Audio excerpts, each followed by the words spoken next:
mais ce sera le travail pour les historiens des lettres. Pero eso es trabajo para los historiadores de la literatura. Bueno, ya lo haremos, sí. Voy a situaros un poco porque me imagino que pocos de vosotros habéis leído esta novela hasta ahora. La novela se desarrolla en el 1980, ¿no? Nos situamos, ¿no? Los Juegos Olímpicos de Moscú, verano. La familia, que está formada por una madre y una hija, la hija de 15 años, a punto de cumplir 16, se marchan unos cuantos días a un pueblo que se encuentra pues al sur de Moscú, y esta aldea en su momento perteneció a la familia de su madre. Dos apuntes más para no seguir contando de qué va el libro. Es que es un viaje en busca de las raíces, es un viaje también iniciático para la niña, porque está en este momento de descubrir el mundo, también de definir las relaciones de madre e hijo. O sea, en 3 días ocurren muchísimas cosas. Es muy interesante realmente. Y por último hay que decir que esta niña es una niña que tiene altas capacidades, es superdotada para las matemáticas. Y eso también marca mucho, y en todo eso se engloba la educación soviética, ¿no? Yo le pregunté también a la autora, que sabéis que en español educación es la formación académica y también la educación pues, de los padres hacia los hijos, ¿no? Del comportamiento, por ejemplo. Ella ha dicho que más bien el sentido de educación en su caso fue el segundo, ¿no? Pero también implica el primero, ¿no? O sea que no situemos que eso implica las dos cosas. Bueno, después de contar un poco de qué va el libro, voy a seguir con otra pregunta que también me interesó mucho.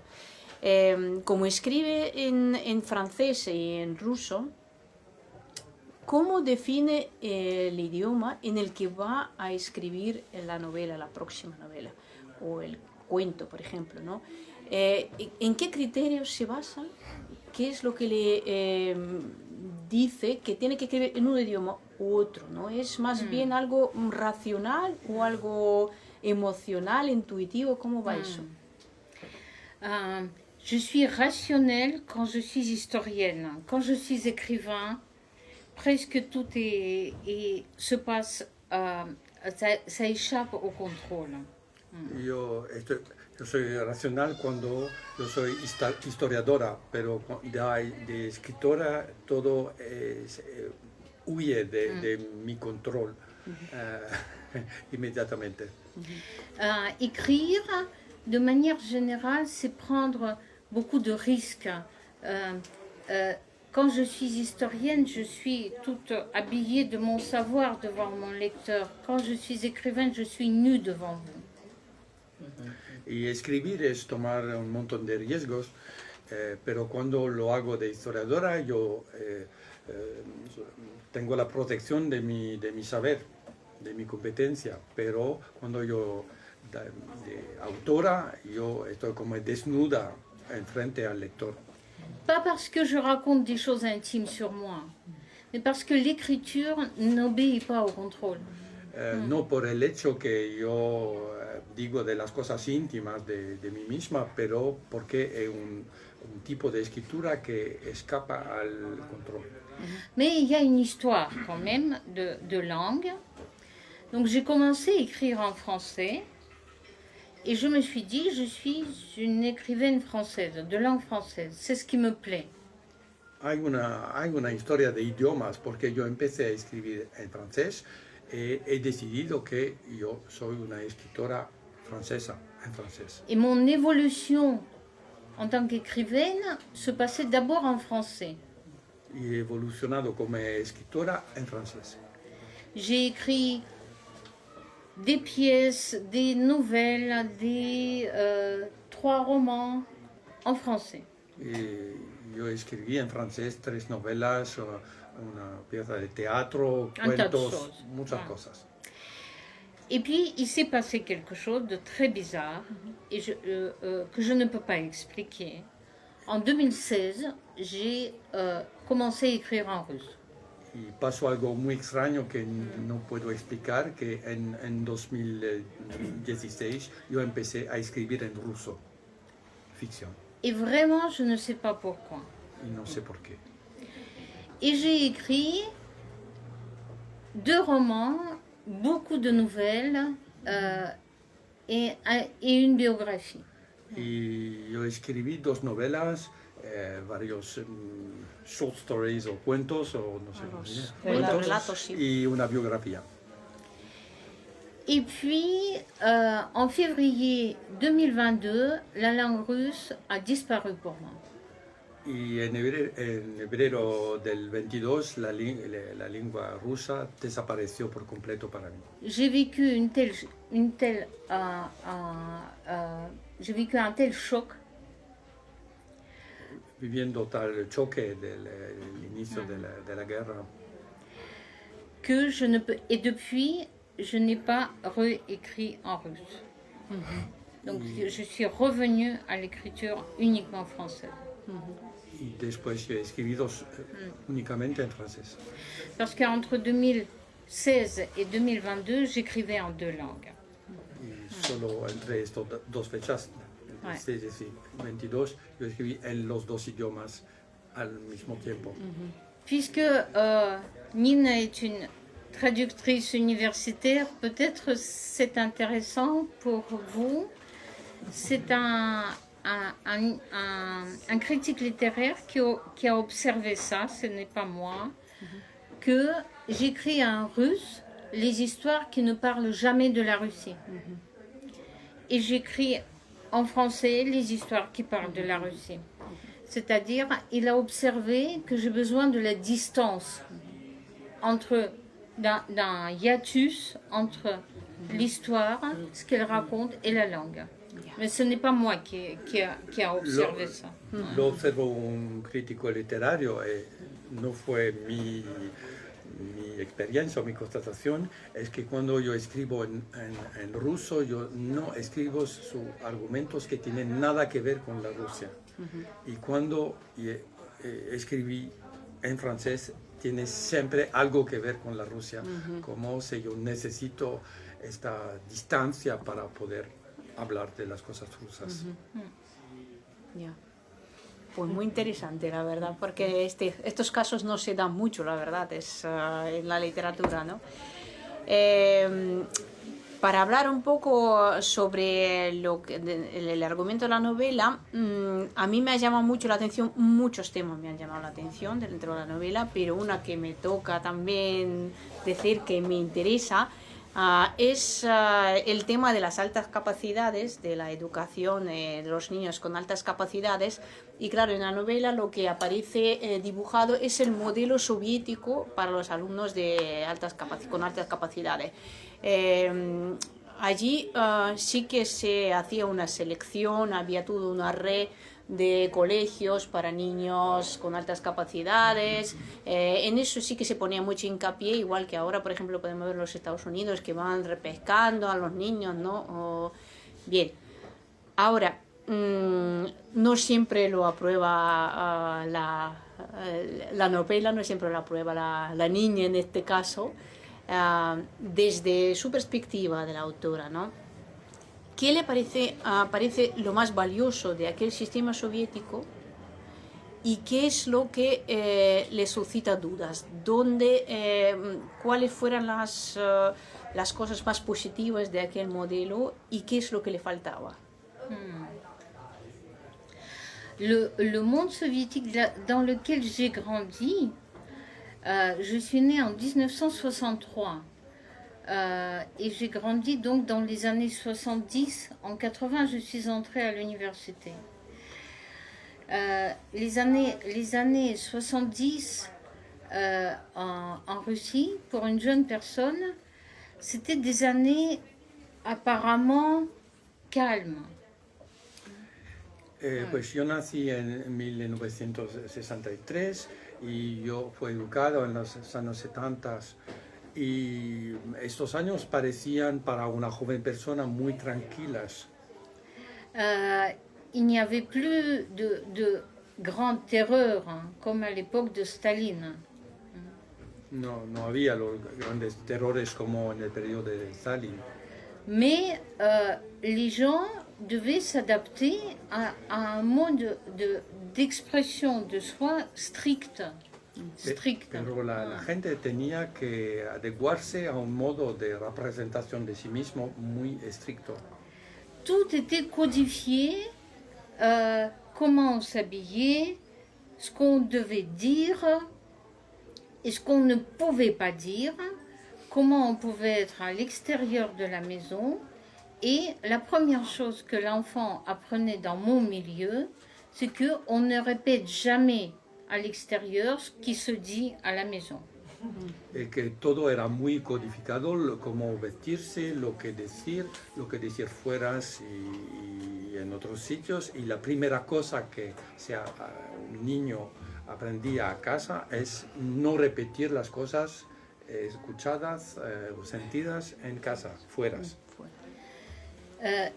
C'est-à-dire hein, qu'il y avait moins de gens qui étaient tués ou qui allaient en prison, mais il y avait beaucoup de vies qui étaient bousillées, qui étaient sacrifiées. Les gens étaient maltraités parce qu'ils disaient ou ils exprimaient ce qu'ils pensaient.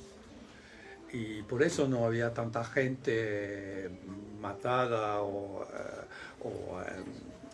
echada en cárcel que antes, pero muchas vidas sacrificadas y destrozadas por el hecho de no poder vivir. Peur, c'est la deuxième chose qu'on apprenait à l'enfant.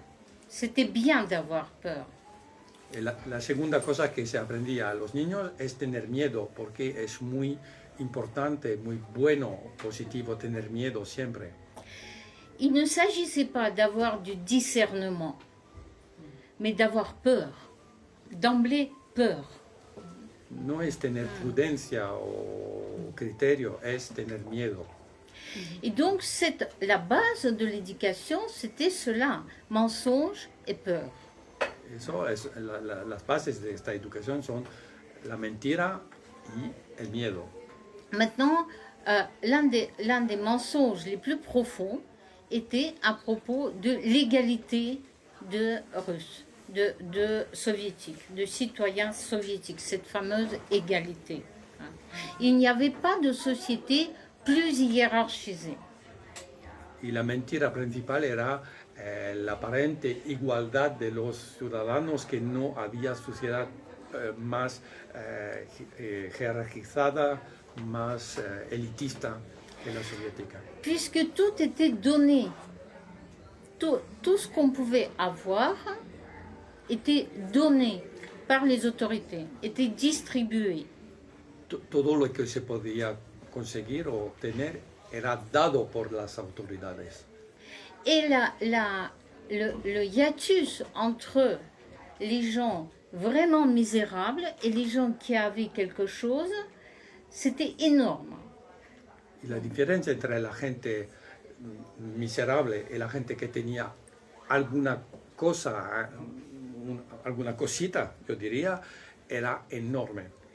Alors les parents, quand ils observaient un don chez un enfant, ils pensaient il va pouvoir être un tout petit peu mieux placé dans ce système. Il sera champion de sport, danseur, pianiste, mathématicien. Il pourra avoir accès à un tout petit peu de bien, mieux que les autres. Il pourra même peut-être aller à l'étranger. Et aussi, moi, la mère, j'irai avec l'enfant. Así que cuando los padres veían que uno de los niños tenía capacidades más notables, por decir, los padres les decían, tenemos que empujar eso para que así tendrá una vida un poco mejor, porque conseguirá ser pianista o bailarín o campeón de deporte o algo parecido, que y también quizás permitirá que él o ella pueda ir al extranjero y quizás yo, su madre, también podré cambiar un poco de vida. Una forma de escape, sí. Sí. sí. Alors, l'éducation soviétique, de la période de mon enfance et de mon adolescence, c'était une fabrique de champions dans tous les domaines. Y eso que esta educación de mi juventud era una fábrica de campeones en todo, de toda categoría. Et je pense que vous Des les cultures, avez des rencontrés, deportes. ces champions, ici. C'était des grands pianistes, Des artistes. des gymnastes, toutes sortes de joueurs d'échecs, des mathématiciens extraordinaires. Y los encontraste todos estos prodigios, ¿no? De campeón de deportes, jugadores de ajedrez, pianistas, músicos y lo que sea. Et souvent, ces enfants étaient élevés vraiment comme des singes dressés. Y que eran educados como monos sabios, ¿no? Como Qui n'avaient aucune vie, aucune vie, sin vida personal, sin vida propia. et qui étaient du point de vue émotionnel comme des petits enfants. Y que se quedaron de adultos emocionalmente como niños. Complètement dépendants de leurs parents ou de leurs professeurs. Totalmente dependientes, sea de los padres que de los profesores que los fabricaron. Vous avez peut-être vu une série sur Garry Kasparov, consacrée à Garry Kasparov. On voit qu'il est constamment accompagné de sa maman. Quizás vieron una serie en televisión su Kasparov. Garry Kasparov. Y se ve que está siempre con la madre, con su madre. Un grand pianiste extraordinaire, Kissin, est constamment accompagné par sa mère, partout. Es lo mismo con el pianista Kissing, que siempre viaja con la mamá. Et je connais beaucoup de ces enfants qui ont été éduqués comme ça. Y yo conozco a muchos de niños que fueron educados así. Ouais. Et les parents disaient toujours, c'est pour toi que je le fais. Y los padres decían, todo eso se hace para ti. Mais ce n'est pas vrai. Ce n'est pas vrai. Parce que souvent, ces parents espéraient avoir une vie meilleure grâce à leurs enfants. Porque los padres también esperaban tener una vida mejor gracias a estos niños. Et quand je suis arrivée en France et j'ai vu une autre éducation en France et j'ai commencé à réfléchir sur l'éducation soviétique, j'ai aussi observé une chose intéressante, c'est la similitude entre ce discours de la bonne éducation pour toi, c'est pour toi, et le discours colonial. Y cuando yo me enteré en Francia de estas diferencias en el modo de concebir la educación, yo me enteré también de la similitud entre este discurso de yo lo hago para tu bien, para ti, con el discurso colonial. Parce que c'est le bien qui est fait de telle manière que la personne pour qui on le fait reste dépendante. Porque es un bien que está hecho de tal manera que la persona por lo cual se hace esto bien se queda por siempre dependiente. Et la seule bonne éducation, selon moi, c'est, et la seule manière d'aider quelqu'un de manière générale, c'est de l'accompagner, cette personne, cette jeune personne, ou n'importe quelle personne, vers l'indépendance. Y yo creo que la única forma de educación positiva y buena o de ayuda a cualquier persona, sea un niño o un adulto, es de hacer que esta persona divenga independiente y no dependiente. Et le pire aspect de l'éducation soviétique, et qui est toujours pareil aujourd'hui en Russie, c'est tout ce qui concerne l'éducation des personnes handicapées. Ah, sí, lo peor de la educación soviética del tiempo y hasta ahora es el problema de la educación de los minusválidos. Ya. Bueno, claro, tenía otra pregunta y ya me imagino la respuesta, porque claro, como la novela también relata las relaciones tan difíciles que hay entre la hija y la madre, que la madre siempre le dice que lo hago por ti, que toda mi vida pues la he sacrificado para ti, y lo que dice la hija, lo que reivindica es que le falta esta expresión directa del amor, que lo que quiere es que le diga que la quiere, que la abrace. Y la pregunta era si cree que hay algún malentendido, que si a lo mejor la madre no sabe expresar este amor o realmente hay una falta de amor allí, que es como lo interpreta. Dans le roman, pour ne pas tout raconter, dans le roman, nous sommes dans la tête de Lisa Klein. Per no contarlo todo, en la novela no, estamos en la cabeza de Lisa Klein. Il y a une narration à la troisième personne, mais tout ce qu'on sait, c'est Lisa qui le voit et qui l'observe. La narración es en la tercera persona, pero todo lo que se ve o que se sabe está por los ojos de Lisa. Perdona, ¿Lisa es la madre o la hija? Lisa es la hija. La petite fille. Et cette petite fille, elle est en même temps très intelligente, même trop intelligente. C'est une mathématicienne, une jeune fille douée pour les mathématiques. Y esta chica es una chica muy inteligente y demasiado inteligente, que tiene estas altas capacidades para matemáticas. Mais en même temps, elle est sous-développée, elle est presque handicapée du point de vue émotionnel. Pero no está desarrollada por nada del punto de vista emocional, casi minusválida en su vida emocional. Sa perception du monde est très compliquée. C'est très compliqué pour elle. Y por eso el mundo se presenta en un modo muy complicado para ella. Et quand j'ai commencé à écrire, j'ai imaginé Lisa et pendant toute l'écriture, j'avais peur pour elle. Je me disais, elle va jamais s'en sortir. Y cuando yo estaba escribiendo, yo tenía siempre miedo para esta chica, pensando, oh, por Dios, cómo va a acabar esta historia. Mais après, comme Nina a dit, c'est une histoire d'initiation et il y aura des choses qui ne sont pas prévues par la maman, qui lui échappent.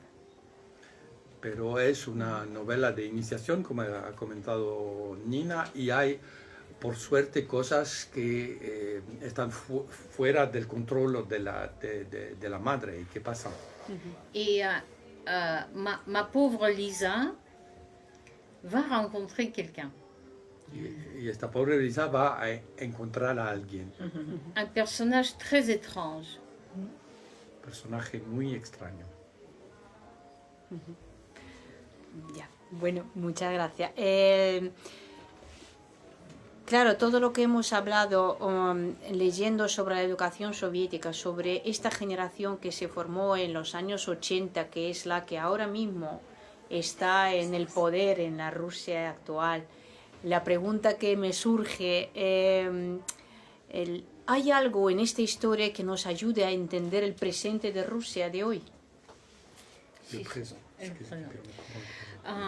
Quand j'ai commencé à écrire ce livre, c'était aussi une manière de répondre à mes amis qui sont restés en Russie et qui me disaient toujours, mais nous avons reçu tellement une excellente éducation. Cuando empecé a escribir este libro, era también una forma de respuesta a mis amigos que estaban todavía en Rusia y que me decían siempre, sí, pero hemos tenido una educación tan extraordinaria, tan buena. Regarde, nous avons tous eu tellement de culture. Y hemos tenido tanta cultura. Et j'ai écrit ce livre pour leur répondre. Il ne répond pas directement à cette idée qu'ils portent, qu'ils ont reçu tellement une belle éducation avec tellement de culture. Non contesta directamente a esta idea que han recibido muchísimo por la masa de cultura que han recibido en su educación. Mais plus le temps passe et plus on voit ce qui se passe aujourd'hui, Pero más pasa el tiempo y más se ve lo que pasa ahora. je considère que cette éducation est directement responsable de l'impuissance des élites russes actuelles de résister et de répondre à ce qui se passe et de résister à ce régime. Pero ahora, hoy, yo considero que esta educación es la causa principal de la impotencia de los élites rusos de hacer una verdadera oposición a este régimen. Je le dis très directement parce que j'ai beaucoup réfléchi. Lo digo así muy directamente porque lo pensé mucho. Je le dis pas seulement comme écrivaine, mais aussi comme historienne cette fois-ci. Y no lo digo solo de escritora, pero también de historiadora. Et je pense à un moment donné, vous savez, Goethe apparaît dans ce livre. Vous allez voir, si vous ne l'avez pas encore vu, il y a le grand-père de Lisa est traducteur de Goethe. Y veréis, si no lo habéis todavía leído, que a cierto punto de la novela aparece Goethe, porque el abuelo de Lisa es traductor de Goethe ruso. Et je pense que Goethe est responsable. Goethe est une figure énorme pour la culture russe. Y Goethe es una figura enorme para la cultura rusa. Je pense qu'il est en partie responsable du fait que en Russie, on considère que la culture peut tout remplacer et tout pardonner. Y yo opino que Goethe es en parte responsable porque en Rusia se cree que la cultura puede sustituirse a todo, hacer perdonar todo. Qu'elle peut remplacer une vie digne. Que puede sustituirse una vida, reemplazar una vida digna, por ejemplo. Qu'elle peut remplacer la politique, O la política. l'engagement politique. Si Elle peut tout remplacer. Si la personne a lu des livres en 3 langues, si elle sait jouer du piano, si elle va au théâtre, c'est une personne parfaite et il n'y a rien à ajouter. Si la persona sabe leer en 3 idiomas, si toca el piano y va al teatro, no se puede añadir nada, es una persona perfecta. Je pense que c'est vraiment la tragédie des élites russes actuelles qui continuent à le penser. Y es la tragedia de los élites actuales que siguen pensando que es así, que la cultura es la cumbre. Et qui aujourd'hui jouent toujours du piano et qui vont toujours au théâtre. Y que siguen hoy a tocar el piano y a ir al teatro. Aún más. Aún más. Aún más. Acabo de volver y lo he contemplado allí porque es que no hay forma de entrar en el teatro, está todo vendido. Y la gente, todo en los museos, en los teatros, está todo a reventar, de verdad. Es que es exactamente lo que se está viviendo ahora en San Petersburgo. Es verdad. Bueno, pues para concluir, una pregunta así para enganchar a nuestros lectores. Para quienes no han leído todavía La educación soviética, ¿qué cree que van a encontrar en esta novela, ¿no? ¿Qué tipo de experiencia les espera como lectores? ¿Qué es lo que usted como autora, ¿no?, piensa que les va a traer a estos lectores en su libro? Ça, c'est une question compliquée. Je dois me mettre à la place du lecteur.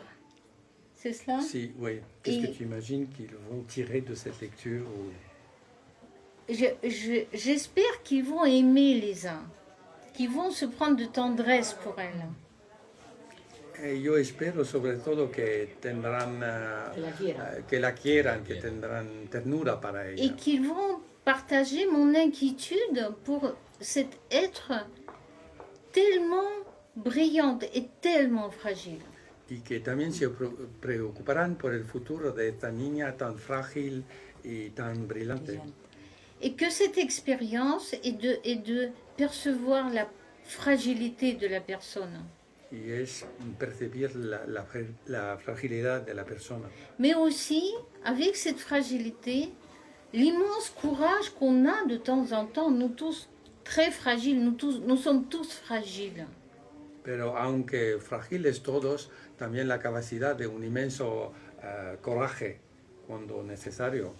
Tout à coup, aussi fragiles que nous sommes, nous avons ces moments de grand courage Y tenemos estos momentos de gran coraje, de gran valor, et qui nous permettent de faire des choses extraordinaires, que permiten de hacer cosas extraordinarias, d'affronter des monstres, sí, combater Enfrentarse al monstruo. monstruos de faire des choses au nom de l'idéal. y de hacer cosas en nombre del ideal.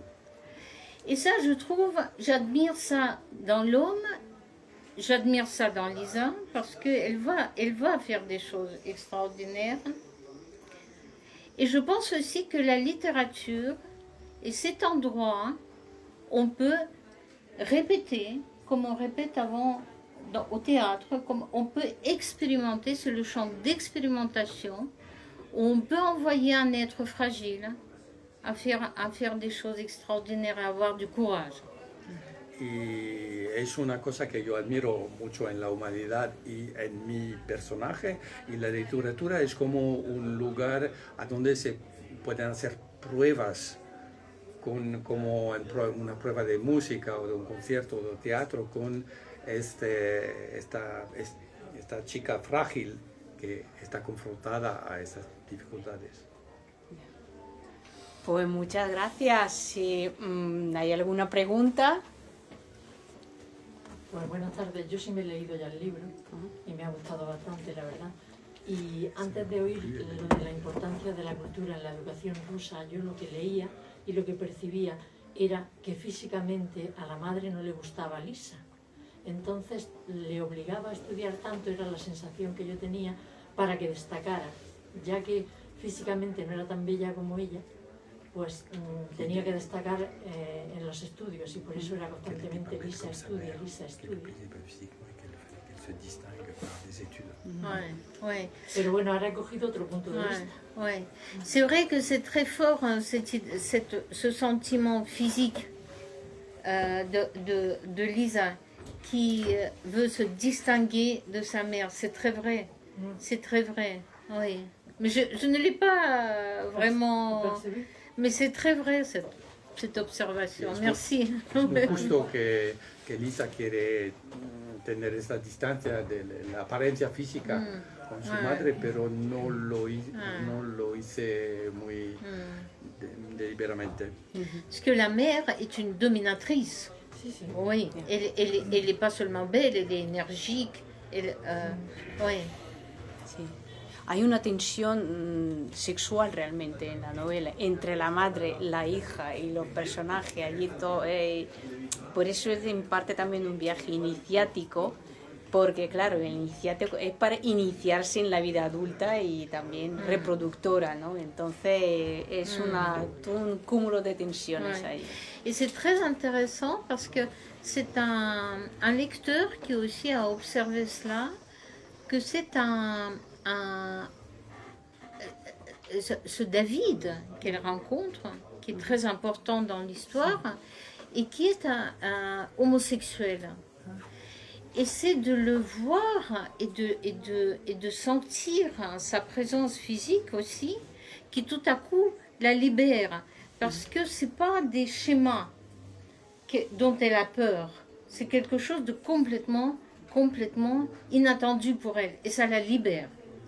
Es un lector que ha hecho ha notado este pormenor, es que el personaje que encuentra Lisa es David, que es también homosexual en la historia, y es un hecho que es muy importante para ella porque es algo que no apartenece a todos estos esquemas que conoce, no es ni bien ni mal, es otra cosa, eso le cambia, abre rompe una tus posibilidad de esquemas, ver sí. las Ouais, cosas en ouais. otro modo. C'est le personnage qui, par son être, est déjà marginal. Parce que c'était interdit en Union soviétique, c'était strictement interdit, on allait en prison. Donc il est déjà marginalisé, mais il n'a pas peur. Il n'a pas peur de sa marginalité. Ouais. Porque por eso podía estar mandado al cárcel en este periodo, pero no tiene miedo él y vive en modo marginal y eso fascina a la chica. Et Lisa le regarde et dit mais on peut faire ça, on peut ne pas vivre comme tout le monde. Y lo ve y se dice, pero es posible hacer eso y no vivir como, Et ne pas como avoir peur. todos y no tener miedo. Voilà. Moi, j'ai une question à propos des élites. D'après vous, jusqu'à quand cette position des élites va-t-elle tenir? C'est-à-dire, parce que c'est une conception muséistique de la culture, c'est la grande culture, entre guillemets, c'est le Hochkultur. musée, c'est Exactement. l'opéra, Hochkultur. c'est le ballet. Donc, mais d'autres formes culturelles sont interdites ou moins appréciées par le public. Et aujourd'hui, interdite.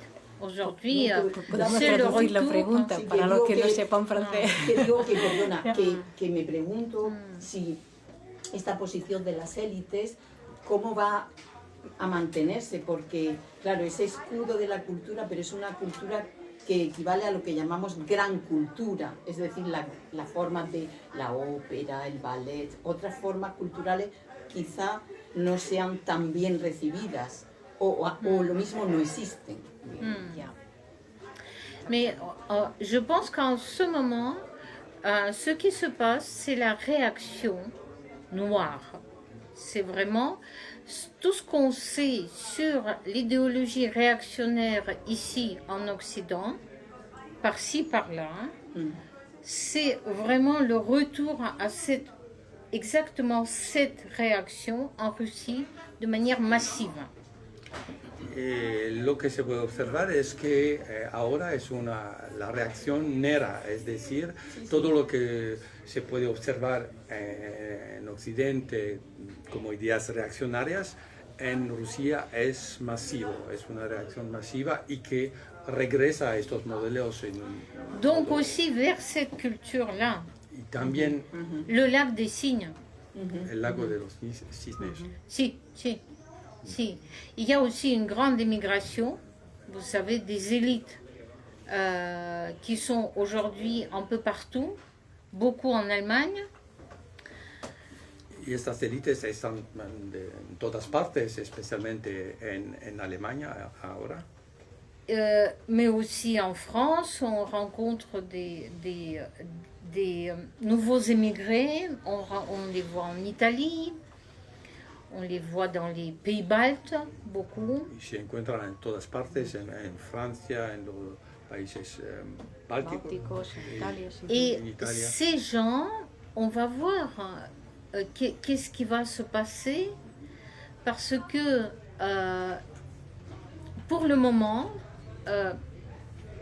je n'ai pas beaucoup de temps pour vraiment suivre très attentivement ce qui se passe, mais j'écoute beaucoup d'interviews, quand même ça m'intéresse, et je vois que leur position d'élite ne change pas.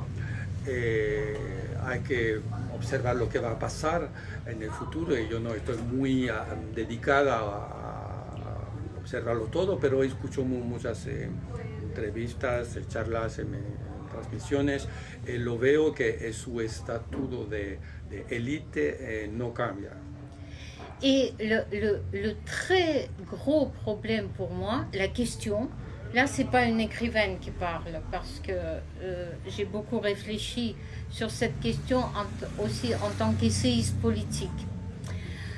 La grande question, c'est le fait que ces élites russes, quand ils arrivent ici, ils deviennent des gens de droite et de l'extrême droite.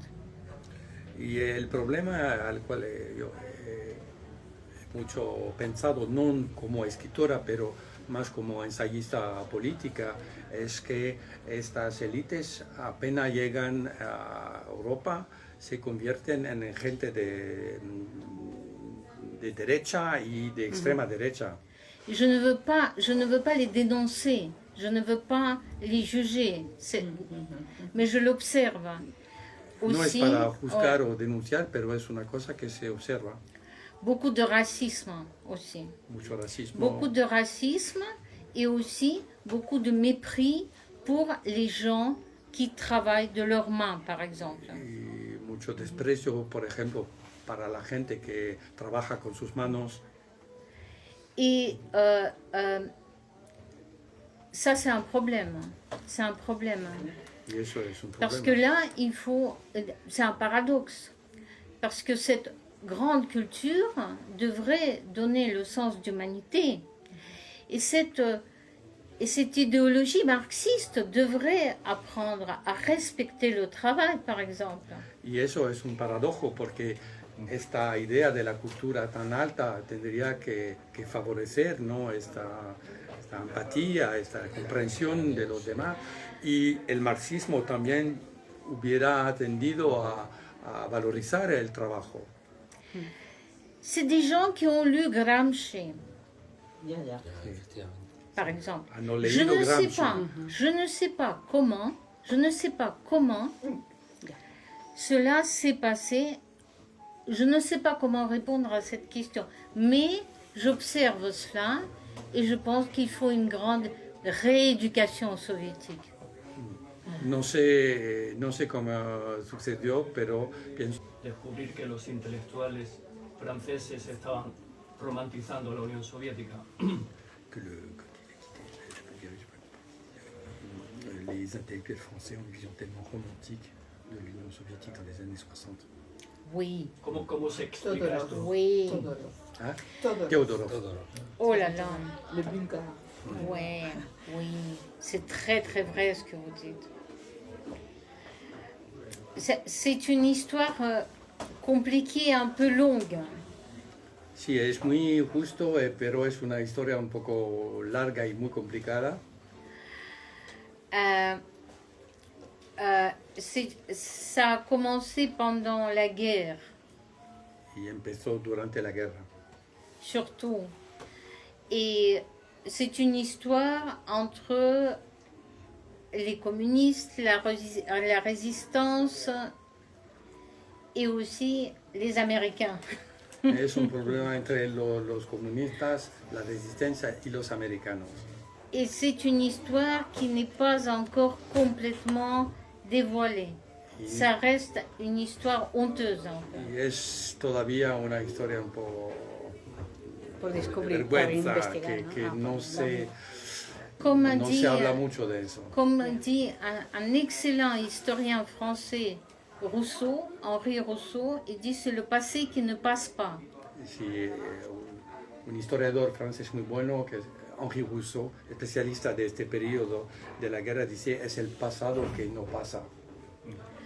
Mais pour les intellectuels français, l'Union soviétique est devenue l'opposition d'Amérique, des États-Unis d'Amérique. Porque para los intelectuales franceses, la Unión Soviética era la oposición a los Estados Unidos. À quelle période? Après la guerre. Après la guerre. Et particulièrement, c'est la figure de Sartre qui est responsable du mensonge entretenu, notamment les voyages répétés de Sartre en Union soviétique et le mensonge à propos des camps de concentration. Aragon, qui allait souvent et puis qui... Aragon. Ouais, Sí, la mentira fue... Aragon était moins puissant. Sartre était d'une puissance absolue sur la scène intellectuelle française. Fue cultivado sobre todo por Sartre, que tenía una potencia increíble en la escena intelectual francés, que hizo estos viajes repetidos a Unión Soviética y propagó mentiras por toda la Ouais, vida. Sartre qui a été en quelque sorte l'héritier intellectuel d'André Breton. Que fue la herencia de André Breton. Ouais. Sartre, Ouais. a cierto punto. Et Aragon Et a Aragon. sa place dans cette histoire. Oui, mais Aragon, il était avec une Russe, c'est encore Ouais. incroyable, c'est pire. Parce que ils allaient souvent là-bas, ils revenaient, ils voyaient tout. Il voyait tout, il voyait beaucoup, il savait beaucoup. Et récemment, j'ai lu une très bonne biographie de Simone de Beauvoir par une historienne et philosophe anglaise. Donc, j'ai oublié le nom. Yo he leído recientemente una biografía muy buena de Simone de Beauvoir, por una historiadora inglesa, Qui raconte comment, en rentrant de l'Union soviétique, tout de suite, il partait pour l'Italie. y comenta cuando apenas regresaban de Unión Soviética se marchaban para Italia. Et on voit le cynisme. Y On voit ahí se ve el le cinismo de la pareja. Podemos volver. Ay, perdón. Perdón, es que tenía una Je vais otra dire une chose horrible. Je pense que cet amour pour l'Union soviétique et le mensonge à propos des camps, ça a empoisonné la gauche occidentale. Yo voy a decir una cosa horrible, es que este amor para la Unión Soviética y la mentira sobre los campos de concentración, etcétera, es una cosa que ha totalmente avelenado la izquierda en Europa. Et c'est vraiment ce qu'il doit faire la gauche, Y es lo que tiene que hacer la izquierda ahora, de dire vrai sur cette histoire. de decir la verdad de esta historia. Et ça lui permettra vraiment de prendre la place dont elle est digne. Y eso así logrará tomar su espacio, la plaza que merita. Sí, yo quería preguntar, a propósito de la educación soviética, si las nuevas generaciones que han nacido después de la caída de la Unión Soviética, que supongo han recibido quizá otro tipo de educación, si es gracias a esta generación que podemos esperar cambios importantes en Rusia o si por el contrario estas nuevas generaciones van a seguir con el bucle en el que se ha visto Rusia en toda su historia. Si les générations qui sont arrivées, qui sont nées depuis, sont encore sujettes à tout cela ou pas. Si on peut espérer que...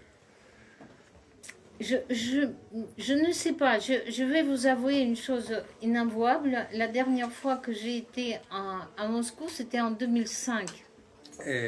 No lo sé porque tengo que confesar que la última vez que fui en Moscú era hace más de 20 años. Je ne sais pas ce qui se passe vraiment aujourd'hui là-bas. Je ne sais pas. Je n'ai pas envie de marcher sur ce terrain un peu vague pour moi. J'entends certaines histoires, les gens racontent des choses, qu'il y a par exemple des écoles spécialisées en mathématiques où on prend les enfants à partir de 6 ans et il y a 100 personnes sur place. Il y a déjà un concours à 6 ans. Ça, mais bon. Sí, yo no quiero caminar este camino que yo no conozco bien. Solo oigo cosas como estas escuelas para niños con altas capacidades en matemáticas que empieza a los 6 años y es ya una oposición para poder entrar en estas escuelas. Sí. Sí. Lo están no viviendo cambia mis mucho, quiere amigas decir. ahora con sus hijos. Ça existe. No Body contra Putin. Sí. Un documental interesantísimo. Oui, il y a un documentaire sur Netflix à propos des Movistar aussi. Movistar aussi. Oui. J'ai vu plusieurs documentaires, notamment le documentaire qui a eu l'Oscar cette année C'est ça. de Talanque, que je trouve absolument brillant. Nous avons rencontré d'ailleurs l'auteur Talankin. Oui, le film qui s'appelle Mr. Nobody Against Putin. Si quelqu'un ne l'a pas vu, c'est vraiment très intéressant. Ça parle pas de ce type d'éducation d'élite, d'éducation gonflée et abusive. Éducation abusive des personnes douées.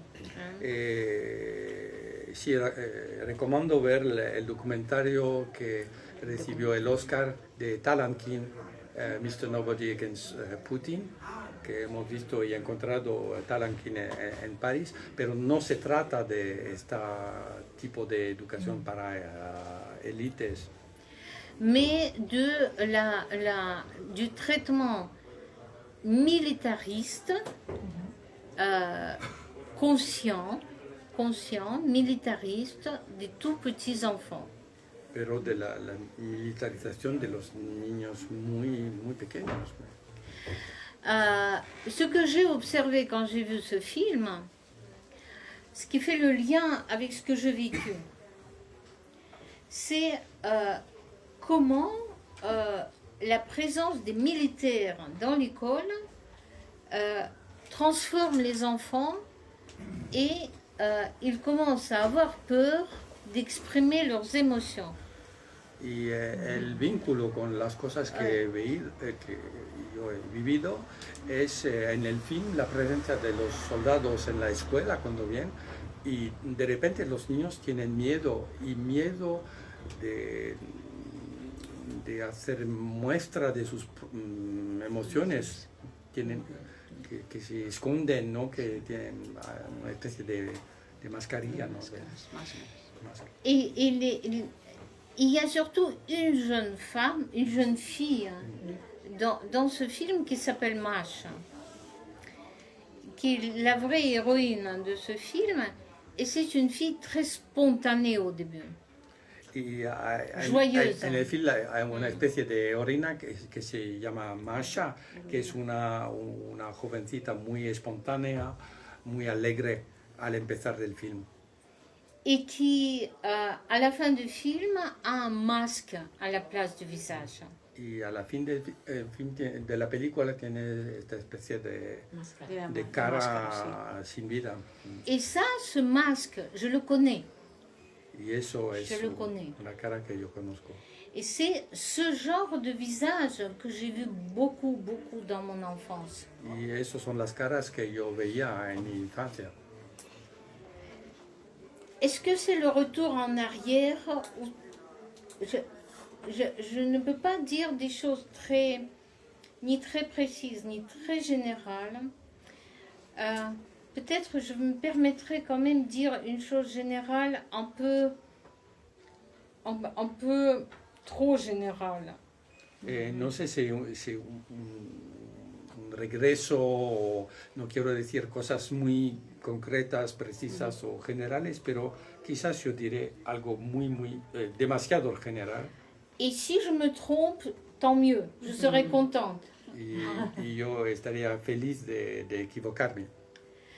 Quand j'ai grandi en Union soviétique, ce que je sais pour sûr, que la vie humaine n'était pas respectée. Y cuando yo crecí en la Unión Soviética, una cosa es cierta, es que la vida humana no tenía un precio. Je veux dire n'importe quelle vie. Cualquier vida, es decir. La vie tout court. La vida en sí. Peu importe la couleur, le métier, le niveau intellectuel, peu importe tout. Sin consideración por el color, la capacidad, solo por una persona viviente, una persona viva. On n'apprenait pas aux enfants, aux jeunes personnes, qu'une personne vivante est digne d'un respect profond. No se enseñaba que a una persona viviente se tenía que tener respeto. Et c'est peut-être ça que je vois aujourd'hui, malheureusement, de retour. Y es lo que yo reconozco, me parece reconocer hoy. Je voudrais me tromper. Pero quisiera equivocarme. parce que c'est un très grand pays. Ici, c'est vrai, c'est vraiment triste hein, et c'est dangereux. Porque si es la verdad, es triste y peligroso. J'espère que je me trompe. Espero de equivocarme. Croisons les doigts. Bueno, ya con... Yo podemos quería terminar ya, volver sí. al libro, si puede Sí. ser, porque el personaje de David me ha resultado bastante apasionante, pero me hubiera gustado saber más de él. ¿Por qué era un perro judío? ¿Qué relación tenía con la madre de Lisa, ¿no? Me resultaba un personaje apasionante, pero al mismo tiempo muy desconocido, ¿no? en su vida, ¿no? Ujú. Eran como pinceladas y Sí. para mí era como el coprotagonista casi con Lisa. ¿no? de la Misterioso, historia. sí. Muy misterioso, sí, Avec la mère, qui reste très mystérieux. C'est parce que c'est Lisa qui... l'écrivain est dans la tête de Lisa. Es que la escritora lo ve por los ojos de Lisa y Lisa no entiende muy bien lo que... Elle pose beaucoup de ¿Quién es? questions. Et il y a beaucoup de phrases qui sont des questions. Hay muchísimas preguntas en la novela. Sí. Elle ne sait pas. Elle ne sait pas. Elle voit qu'il y a des relations étranges. Et puis il y a d'autres gens qui arrivent. Et puis il y a ce poète qui arrive. Et entre David, la mère et ce poète, il y a des relations, mais elle ne comprend pas ce qui se passe. Elle ne sait pas ce qui se passe. Que observa estas relaciones extrañas entre la gente y cuando llega un poeta, un tercero personaje, observa que con la madre y David y este último hay relaciones complejas, pero no le puede nominar ni entender. Et ça, c'est peut-être quelque chose que j'ai donné à Lisa, de ma perception, parce que je me souviens très bien, et ça m'arrive encore aujourd'hui, de voir certaines manifestations physiques des émotions, et très très fort, de voir fort, et de ne pas pouvoir interpréter. Y eso es una cosa que yo he dado a Lisa de mí en la novela, es porque me ocurre todavía hoy, es poder percibir muy acudamente expresiones físicas de sentimientos, pero no saber cómo interpretarlas. C'est quelque chose qui m'est propre. Les gens peuvent être très mystérieux. Y la gente se queda así muy misteriosa. On sait peu de choses en fréquentant même les gens proches. Y también los próximos es difícil saber algo. Et ce sentiment du mystère des gens, en littérature, je le trouve chez Kafka. Y esto el misterio de la gente, yo lo encuentro en literatura con Kafka, Mais c'est quelque chose que je connais. pero lo conozco muy bien este sentido. Et que Lise connaît apparemment aussi.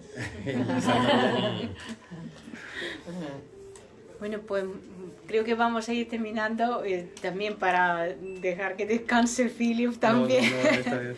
Muchísimas gracias, Olga, por venir. Muchísimas gracias, Philip, por venir y por traducir tan magníficamente. Y muchas gracias a todos vosotros por venir y espero que os guste el libro si llegáis a leerlo. Y pues hasta la próxima.